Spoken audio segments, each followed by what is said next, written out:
4 people in Florida have died from the flesh-eating bacteria Vibrio vulnificans. There's also been 11 documented infections. Vibrio is a fairly rare infection, but this is the time of year that we see it. It likes warm salt water or brackish water. It's also found in contaminated seafood like oysters that are undercooked or raw. I want to provide some context with this information. First, Florida is very large, and if you look at the 4 deaths, the locations where this happened, you've got Bay County, which is Panama City up in the Panhandle, St. John's, which is in Jacksonville, Hillsborough, which is the Tampa Bay area, and then Broward, which is South Florida. You could not pick 4 more spread out areas. So this is not like a cluster of cases. This is happening all over Florida, consistent with the warm, salty water this time of year. Florida sees Vibrio deaths every year. Unfortunately, they average about 2 to 20.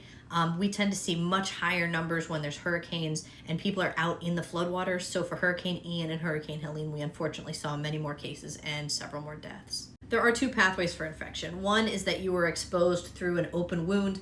The infection gets in, infects the tissue, and then can get into the bloodstream. The other is by ingesting undercooked seafood. You develop acute GI symptoms. It can also get into the bloodstream and cause sepsis. Saltwater is great for wounds, but saltwater that's contaminated with bacteria is not good for wounds. And all of the salt water that exists out there naturally, like the Gulf of Mexico and Tampa Bay, it is grossly contaminated with bacteria. It is not good for open wounds. Do not take open wounds into the open saltwater, brackish water, or even fresh water, honestly. I want to say that the bacteria does not actually eat your flesh. It causes necrotizing fasciitis, which is a very severe, rapidly progressing infection that moves along the tissue planes.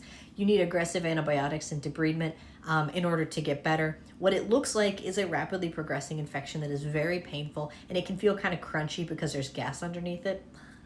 Vibrio is not a reason to freak out. It is not a reason to cancel your Florida vacation, but it is a reason to use common sense precautions. Avoid raw or undercooked seafood.